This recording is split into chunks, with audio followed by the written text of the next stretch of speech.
other people's bodies aren't about or for you. I'm going to explain, but first let me rewind. Hey, sunshine. I'm Dr. Donna Oreo, a sex and relationship therapist in the Washington, D.C. metro area, helping Black women feel free, fabulous, and effed. That effed is for the algorithm. Now, here's the thing. Some of us seem to be laboring under the white supremacist patriarchal delusion that other people's bodies are about us or for us.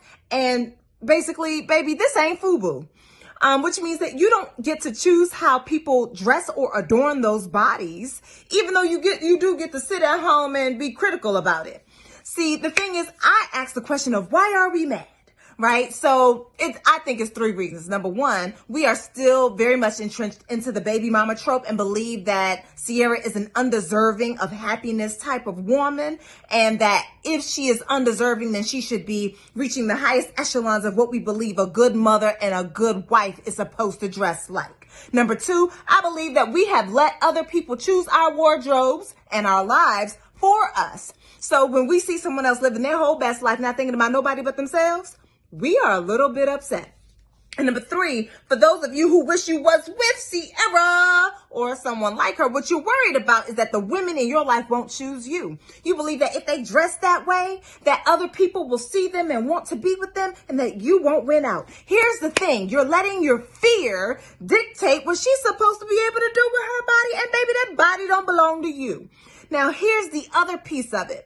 Because some of y'all, you believe yourself thinkers, and you are a thinker, but are you thinking critically is my next question. And the answer is very likely no. You're not asking critical thinking questions, which means you're not doing the critical thinking thing. Because if you were, you would be asking, who gets to determine what a good wife dresses like?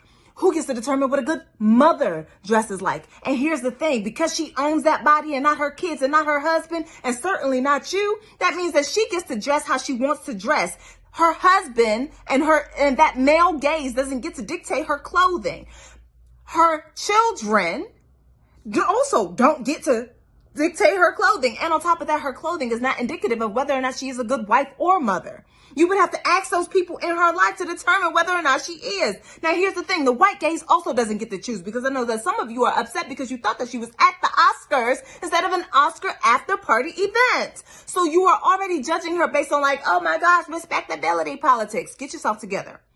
Right? Because the white gaze and the male gaze don't get to pick for us, but we do get to pick for us. And what we're worried about is women choosing to adorn and dress themselves in the way that they want, meaning that they have more power than we want them to have, which makes us feel a little bit uncomfortable. So sit in that discomfort, baby, and then go mind your business. Hit me in the comments, y'all. I'm out.